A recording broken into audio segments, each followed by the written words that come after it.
Hello student, this is Aarti. Welcome to our YouTube channel. आज हम start करने वाले हैं 9th क्लास की इकोनॉमिक्स का सेकंड चैप्टर, जो कि है हमारा people as a resource. People as a resource में हमने इसके जो पहले के कुछ टॉपिक्स है ना, हम उसको कवर कर चुके हैं और वो टॉपिक हमने उसमें कवर किए थे। Human development, human investment. Human की जो इन्वेस्टमेंट होती है क्या होती है, जो पीपल होते हैं उनको एज अ रिसोर्स क्यों काउंट किया जाता है, बाय। तो ऐसी बेसिक सी जो चीजें हैं वो क्या है कि जिसकी वजह से हम पीपल को क्या बोल रहे हैं, एज अ रिसोर्स। ठीक है, इन सभी क्वेश्चन के आंसर के लिए हम पहले के कुछ टॉपिक कवर कर चुके हैं और जो बाकी बचे हैं वो हम इस वीडियो में कवर करने वाले हैं। उसमें हमने पढ़ा था कि जो ह्यूमंस होते हैं वो रिसोर्स क्यों है। अब देखिए, इस अर्थ पे जितने भी रिसोर्सेस पाए जाते हैं उसमें सबसे इंपॉर्टेंट जो रिसोर्स होता है वो है आपका ह्यूमन। क्यों? वो इसलिए क्योंकि जो अदर रिसोर्सेज को हम यूज कर पाते हैं, कौन यूज करता है उसको? ह्यूमंस। और ह्यूमंस को भी नेचर ने ही बनाया है, इसलिए ह्यूमन खुद भी क्या है, एक रिसोर्स है। अब अगर ह्यूमन नहीं हो तो जो बाकी के अदर रिसोर्स है उनको हम कैसे यूज कर पाते? ठीक है, ये सारी चीजें हमने इससे पहले वाले वीडियो लेक्चर में कवर करी थी। आज हम इसमें एक नया टॉपिक स्टार्ट करने वाले हैं, तो चलिए देखते हैं आज का हमारा जो न्यू टॉपिक है वो क्या है। आज का हमारा जो न्यू टॉपिक है वो है हमारा economic activities by man and women. Economic जो एक्टिविटीज होती है वो क्या होती है, जिन्हें मैन और वुमेन दोनों ही परफॉर्म्स करते हैं। वो दोनों एक्टिविटीज क्या होती है, तो चलिए देखते हैं कौन कौन सी एक्टिविटीज होती है। वेरियस इकोनॉमिक एक्टिविटीज, बहुत सारी इकोनॉमिक एक्टिविटीज हैं, एक नहीं है कोई। Have been classified into 3 sector. उन इकोनॉमिक एक्टिविटीज को हमने 3 पार्ट में डिवाइड किया हुआ है। अब देखते हो 3 पार्ट कौन कौन से हैं। प्राइमरी सेक्टर, ओके,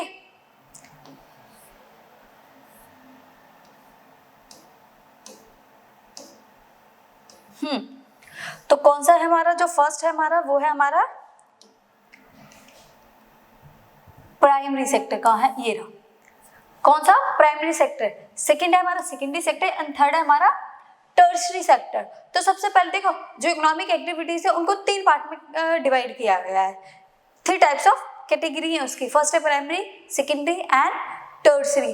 अब प्राइमरी सेक्टर क्या होता है? देखो, प्राइमरी नाम से ही पता चल रहा है, जो चीज हमें बेस प्रोवाइड करे, रॉ मटेरियल प्रोवाइड करे, जो पहली थिंग हो, जिसकी जो पहला स्टेप उठाए, वही क्या होता है हमारा प्राइमरी। अब जैसे प्राइमरी में क्या चीज आती है, primary sector. Primary sector include, किससे इंक्लूड होता है? फर्स्ट है हमारा एग्रीकल्चर। अब देखो, जो एग्रीकल्चर होता है वो क्या करता है, एग्रीकल्चर हमें रॉ मटेरियल प्रोवाइड करता है, बेस प्रोवाइड करता है। अब जैसे आपको केचप बनाना है, केचप बनाने के लिए आपको टमाटो की जरूरत है, तो टमाटो क्या हो गया आपका, प्राइमरी सेक्टर हो गया, क्योंकि आप पहले टमाटर लोगे देन उसके बाद में वो केचप बनेगा।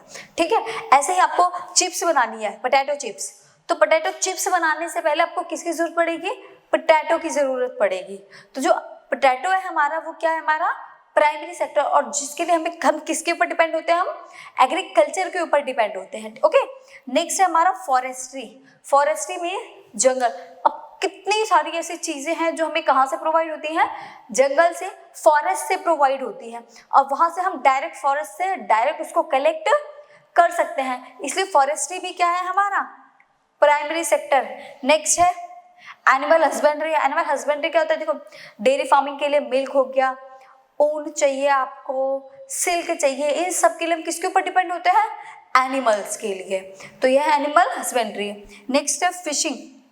अब हम फिश को डायरेक्ट यूज करते हैं, आप ओशन से, रिवर से डायरेक्ट फिश निकालो और उनको यूज कर सकते हो, तो वो क्या है, फिशिंग भी हमारा प्राइमरी सेक्टर है। Poultry farming, mining, dairy farming, ये सारे के सारे ही क्या है, हमारे प्राइमरी सेक्टर है। ओके, तो चलिए अपने नेक्स्ट सेक्टर की तरफ बढ़ते हैं। नेक्स्ट है हमारा क्या, सेकेंडरी सेक्टर। अब देखिए सेकेंडरी सेक्टर क्या होता है। सेकेंडरी सेक्टर वो है, अब देखो हमें पोटैटो की चिप्स बनानी है, अब पोटैटो है हमारे पास में, अब पोटैटो हमारा प्राइमरी सेक्टर तो हो गया। अब चिप्स बनाने के लिए हमें उसको पील ऑफ करना पड़ेगा, देन उसको पतले पतले स्लाइसेस में उसको कट करना पड़ेगा, उसके बाद मुझे इसे फ्राई करना पड़ेगा। तो ये जो पूरी प्रोसेसिंग हो रही है इसको बोलते हैं हम मैन्युफैक्चर। जहां पर किसी भी चीज को मैन्युफैक्चर किया जा रहा है, जहां हम किसी भी चीज को मैन्युफैक्चर करते हैं उस चीज को हम सेकेंडरी सेक्टर बोलते हैं, या फिर उसे हम मैन्युफैक्चर इंडस्ट्रीज भी बोल सकते हैं। तो सेकेंडरी सेक्टर किसी भी चीज को मैन्युफैक्चर करता है। पोटैटो से चिप्स बनाना, उसकी जो प्रोसेस होती है उसको हम क्या बोलते हैं, मैन्युफैक्चरिंग। जैसे यहाँ पर देखो, manufacturing and construction are included in the secondary sector. चीजों को मैन्युफैक्चर करना, चीजों को कंस्ट्रक्ट करना किस में काउंट हो जाएगा, हमारा सेकेंडरी सेक्टर में। उसके बाद नेक्स्ट है हमारा टर्शियरी सेक्टर। अब बताइए टर्शियरी सेक्टर क्या होता है। टर्शियरी सेक्टर देखो, पोटैटो यहाँ पर है, आपको फार्मर से मिलेंगे, और इस साइड में मैन्युफैक्चरिंग फैक्ट्री है। अब पोटैटो को यहाँ से यहाँ तक जाने के लिए किसी बेस की नीड होगी ना। अब वो पोटैटो खुद तो ऐसे भाग भाग के जाएंगे नहीं, तो किसी व्हीकल की जरूरत होगी। लाइक ये देख रहे हो, किसी ट्रांसपोर्ट की जरूरत पड़ेगी। वो जो ट्रांसपोर्ट है वही है, क्या है हमारा, टर्शियरी सेक्टर। किसी भी थिंग्स को, किसी भी गुड्स को एक से दूसरी जगह पहुंचाने के लिए जिन ट्रांसपोर्ट की हमें जरूरत होती है वो हमारे टर्शियरी सेक्टर होते हैं। और टर्शियरी सेक्टर में इन ट्रांसपोर्ट के साथ साथ में ही सर्विस सेक्टर का भी यूज किया जाता है। अब सर्विस सेक्टर जैसे डॉक्टर, इंजीनियर, टीचर, ये सब क्या करते हैं, आपको सर्विस प्रोवाइड करते हैं। अब जो सर्विस प्रोवाइड करा रहे हैं वो भी कहीं ना कहीं हमारे टर्शियरी सेक्टर का ही पार्ट है। Trade, transport, communication, banking, education, health, tourism service, insurance etcetera are included in the tertiary sector. ये सारी की सारी चीजें ही किसके अंदर इंक्लूड हो जाती हैं, हमारे टर्शियरी सेक्टर के अंडर में। ओके, नेक्स्ट है हमारा डिफाइनिंग इकोनॉमिक एक्टिविटीज। अब देखो हम इकोनॉमिक एक्टिविटीज को कैसे डिफाइन कर सकते हैं। Economic activities also called market activities. Economic activities को हम मार्केट एक्टिविटीज भी कहते हैं। Are those market activities are those activities in which income is got in return for the work done. अब देखिए मार्केट एक्टिविटीज क्या है। मैं सेलर हूँ, फार्मर हूँ, मेरे पास बहुत सारी क्रॉप है, मैं उस क्रॉप को मार्केट में जाकर सेल करती हूँ और उस सेल के बदले में मुझे एक अच्छी खासी इनकम प्रोवाइड होती है। तो ये क्या होती है, मार्केट एक्टिविटीज। जैसे मैं टीचर हूँ, अब मैं आपको पढ़ा रही हूँ तो मैं आपको क्या सर्विस प्रोवाइड कर रही हूँ, और जो आप उसके लिए पे करेगा तो ये भी क्या होगा, एक मार्केट एक्टिविटीज होगा, जिसमें मीन्स आप सामान को मार्केट में बेचकर आते हो, अब काम के बदले आपको इनकम मिलती है, वो मार्केट एक्टिविटीज होती है। आप जो भी काम कर रहे हो उस काम के बदले में आपको एक अच्छी खासी इनकम प्रोवाइड हुई, उसके बदले अगर आपको इनकम प्रोवाइड हुई तो ये क्या हो गई, एक मार्केट एक्टिविटीज हो गई। जैसे कि इसमें है this involve remuneration to anyone who perform the activity performed for pay और प्रॉफिट। जिसमें आपको प्रॉफिट हो और जिसमें आपको पे हो वो क्या है, एक मार्केट एक्टिविटीज है। Example agriculture activities for selling crop produce. अब एग्रीकल्चर के अंदर क्या होता है, अपनी क्रॉप को सेल करना। जब अपनी क्रॉप को सेल करते हैं तो उसके बदले में उन्हें रिटर्न में क्या मिलती है, एक अच्छी खासी अमाउंट मिलती है, तो वो क्या होते हैं, हमारे मार्केट एक्टिविटीज। अब दूसरा है हमारा नॉन मार्केट एक्टिविटीज। अब आप बताइए नॉन मार्केट एक्टिविटीज क्या होंगी। अब जैसे हमारी मम्मी है, मम्मी घर में काम करती है, सुबह से लेकर शाम तक काम करती है, कि सुबह से शाम तक काम करने के बाद में वो बोलती है मैंने इतना काम कर लिया, अब इसके बदले में मुझे पे करो, कभी नहीं बोलती ना। तो ये मार्केट एक्टिविटीज ना होकर ये नॉन मार्केट एक्टिविटीज होता है। जो काम आप अपनी खुशी से कर रहे हो उसके बदले में आपको कुछ इनकम नहीं चाहिए, वो नॉन मार्केट एक्टिविटीज होगा। Non market activities production for self consumption, जो हम सिर्फ अपने लिए करते हैं ना कि दूसरों के लिए। This can be consumption, processing of primary product and own account, production of fixed asset. ये फिक्स्ड एसेट के लिए यूज किया जाता है, जैसे कि किचन और garden.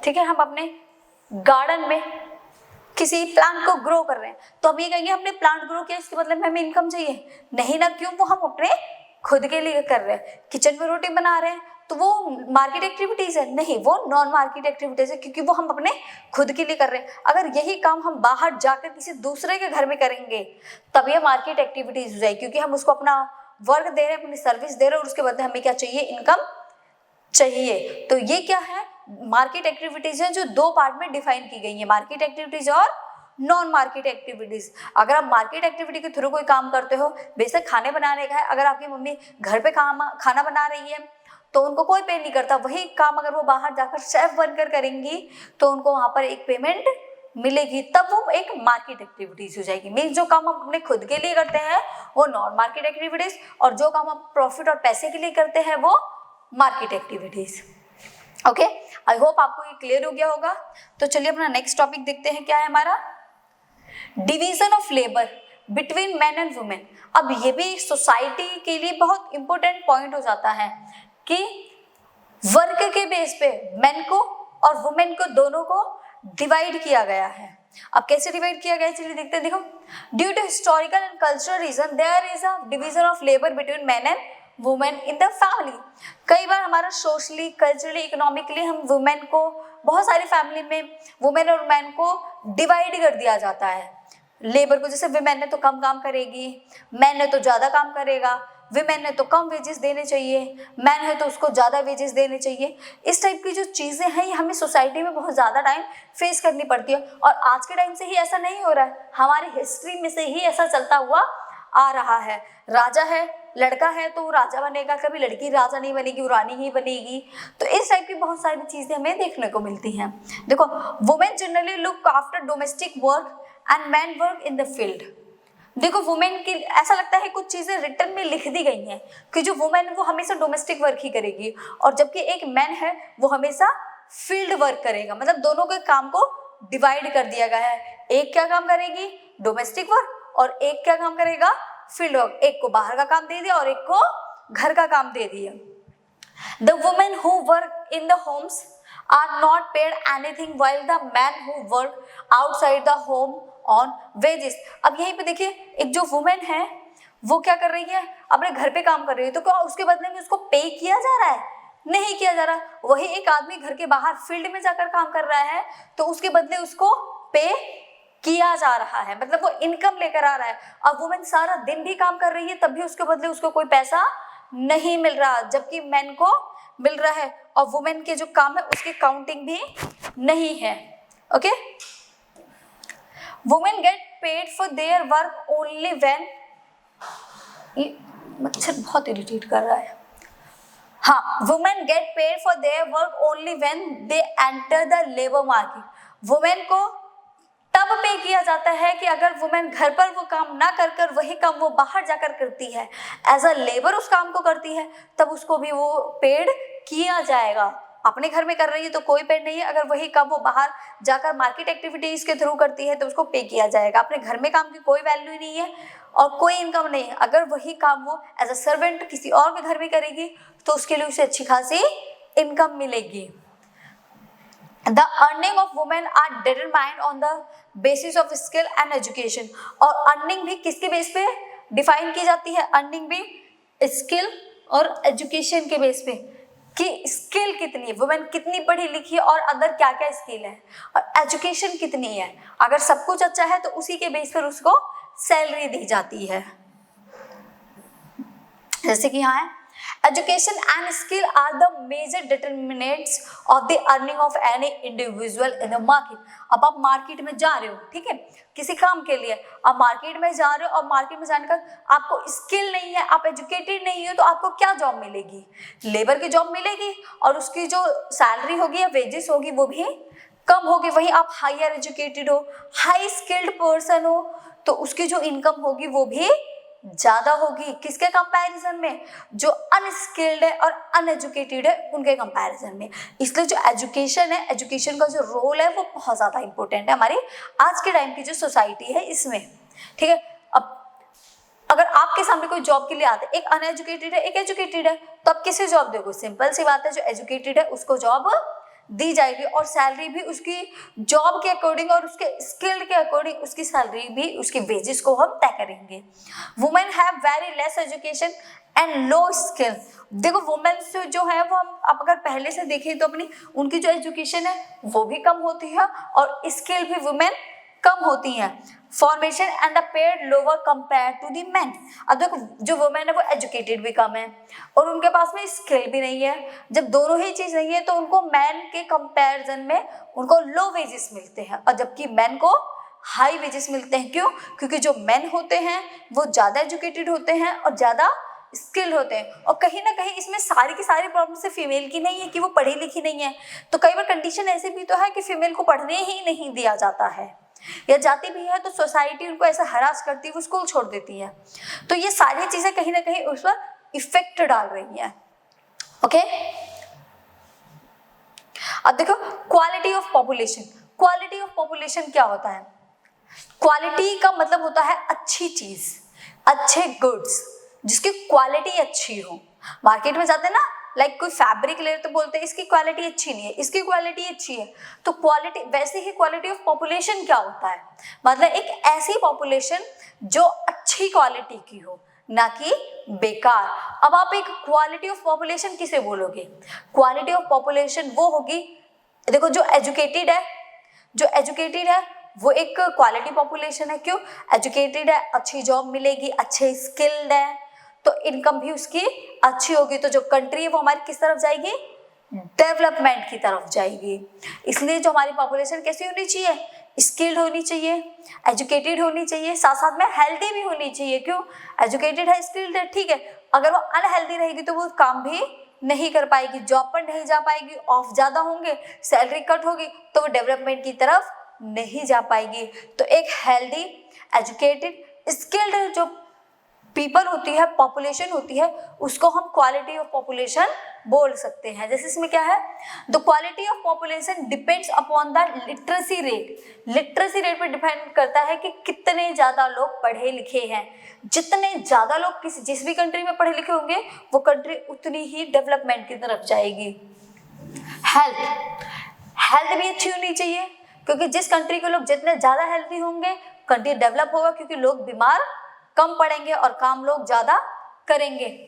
Skill formation, skill labour भी होनी चाहिए, क्योंकि जब तक स्किल नहीं होगा वो उस काम को नहीं कर पाएंगे। Health of person is indicate by life expectancy. और लाइफ एक्सपीरियंसी क्या होता है? देखो, लाइफ एक्सपीरियंसी का मतलब ये होता है कि एक ऐसी पॉपुलेशन है, एक ऐसी पॉपुलेशन है कि जिस कंट्री के लोग ज़्यादा जी रहे हैं। जैसे किसी कंट्री में लोग 50 की एज तक मर जा रहे हैं, किसी कंट्री में लोग 80, 90, 100 के करीब तक जा रहे हैं। अगर इतनी लंबी लाइफ वो लोग जी रहे हैं, तो इसका मतलब क्या है? उन लोगों की जो लाइफ है वो अच्छी है। और उनकी लाइफ का अच्छा होने का मतलब ये है कि उनकी जो कंट्री है उसके जो हेल्थ फैसिलिटीज है, हेल्थ केयर, वो भी अच्छे हैं। मीन्स हॉस्पिटल उस कंट्री के अच्छे हैं, इसलिए वहाँ जो लोग हैं वो इतनी लंबी लाइफ जी पा रहे हैं। जहाँ लोग जल्दी मर रहे हैं, तो वहाँ क्या है? वहाँ की जो हेल्थ केयर है, हेल्थ फैसिलिटीज अच्छी नहीं है। The quality of the population decides the growth rate of the country. देखो, the quality of population decide the growth rate of the country. अब कोई ऐसी कंट्री है, ठीक है, अब उस कंट्री की जो पॉपुलेशन है वो क्वालिटी की पॉपुलेशन है, हेल्दी पॉपुलेशन है, हेल्दी है, एजुकेटेड भी है, स्किल्ड भी है, तो क्या होगा? उस कंट्री की जो पॉपुलेशन है वो बहुत ज़्यादा ग्रो करेगी, लोगों की डेथ कम होगी, वर्किंग लोग ज़्यादा होंगे, वर्किंग होंगे तो इनकम भी होगी, इनकम होगी तो वो कंट्री डेवलपमेंट की तरफ बढ़ेगी। तो मीन्स क्वालिटी ऑफ पॉपुलेशन वाली जो कंट्री होगी उसकी ग्रोथ रेट अच्छी होगी और साथ साथ उसका ग्रो भी होगा। Illiterate and unhealthy population are liability for the country। जहाँ क्वालिटी ऑफ पॉपुलेशन किसी भी कंट्री के लिए एसेट है, वहीं पर illiterate and unhealthy कंट्री के जो पीपल हैं वो क्या होते हैं? हमारे लाइबिलिटी है अपनी कंट्री के लिए। क्या है? अपनी कंट्री के लिए लाइबिलिटी है। क्यों है लाइबिलिटी? क्योंकि वो कंट्री को अपनी ग्रोथ नहीं करेंगे, वो अपनी कंट्री को डाउनग्रेड लेकर जाएंगे। स्किल नहीं है उनके पास, वो एजुकेटेड नहीं है, उनकी हेल्थ अच्छी नहीं है, तो बहुत सारी प्रॉब्लम है, तो धीरे धीरे धीरे धीरे किस साइड जाएंगे? डाउन होते हुए चले जाएंगे। ओके, चलिए नेक्स्ट टॉपिक देखते हैं। हमारा नेक्स्ट टॉपिक है हमारा लिटरेसी रेट। अब मेरे को ये बताइए कि लिटरेसी रेट क्या होता है? देखो, लिटरेसी रेट क्या है? It measures the proportion of literacy population in the age group of 7 and above। जिस भी कंट्री में बच्चे 7 साल से ऊपर के पढ़े लिखे हैं, तो वहां पर उन बच्चों को लिटरेट पर्सन बोला जाएगा।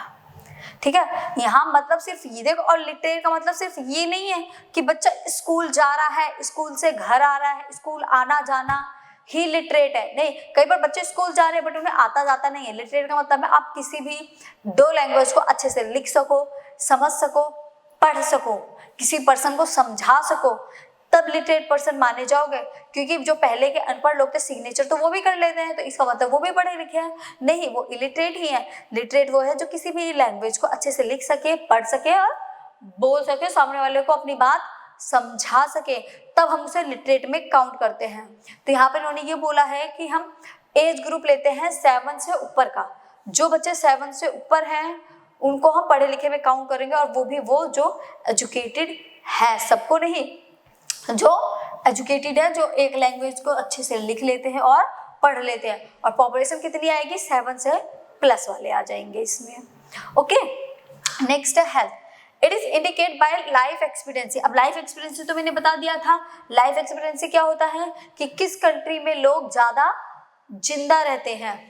Life expectancy is the number of year that the average person can except to live. कितने लोग एवरेज जो उस कंट्री में उन लोगों की लाइफ है वो कितनी है, मतलब ज्यादातर जो लोग हैं उस कंट्री में कितने साल जीते हैं, 80 साल या 90 साल। और जिस कंट्री में लोग ज्यादा जीते हैं वही उस कंट्री की क्या होती है, लाइफ एक्सपीरियंसी होती है। ज्यादा जीने का मतलब क्या होता है, ज्यादा जीने का मतलब यही है कि उस कंट्री की हेल्थ केयर अच्छी है। देखो ऐसा तो है नहीं कि उस कंट्री में कभी कोई बीमार नहीं पड़ता होगा, बीमार तो सब पड़ते होंगे, बीमार तो पड़ते होंगे, बट उसके साथ ही साथ क्या है कि जो वहाँ की फैसिलिटीज है ना, हेल्थ फैसिलिटीज वो अच्छी है।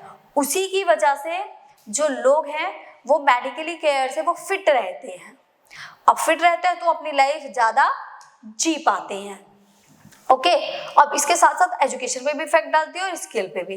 क्यों, हेल्थ केयर अच्छी होने का मतलब यह है कि वहां पे लोग स्किल्ड भी तो हैं, ठीक है, स्किल्ड भी हैं और एजुकेटेड भी हैं। ओके, नेक्स्ट है हमारा skill formation. Can be acquired by giving training to the labour force. Budget 2020-21 allocated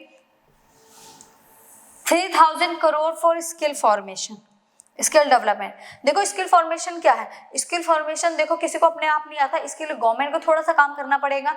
government को ऐसे ट्रेनिंग सेंटर ओपन करवाने पड़ेंगे जिससे लोग स्किल गेन कर सके, उनके पास में स्किल आ सके। इसके लिए 2020 से 21 के लिए गवर्नमेंट ने 3000 जो करोड़ रुपए हैं इसको इन्वेस्ट किया था कि जो स्किल फॉर्मेशन की चीजें हैं, ट्रेनिंग वाली जगह हैं, उनको और ज्यादा डेवलप किया जा सके।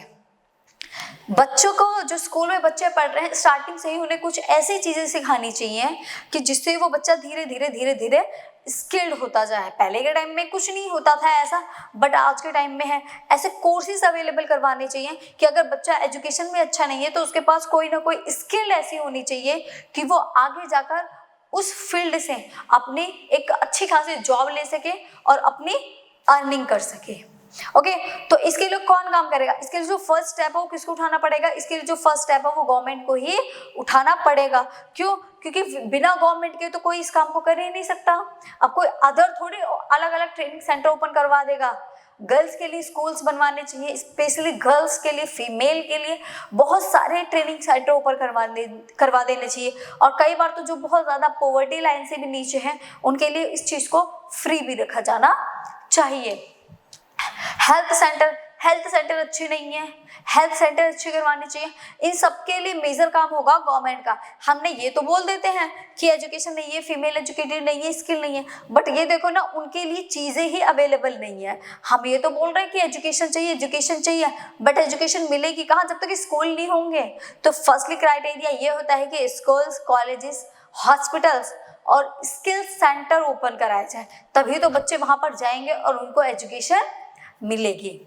ओके, तो आज के लिए इतना ही। बाकी के जो टॉपिक है उनको हम नेक्स्ट क्लास में कवर करेंगे। तब तक के लिए bye bye, tata. Next video में मिलते हैं फिर एक नए से टॉपिक के साथ में।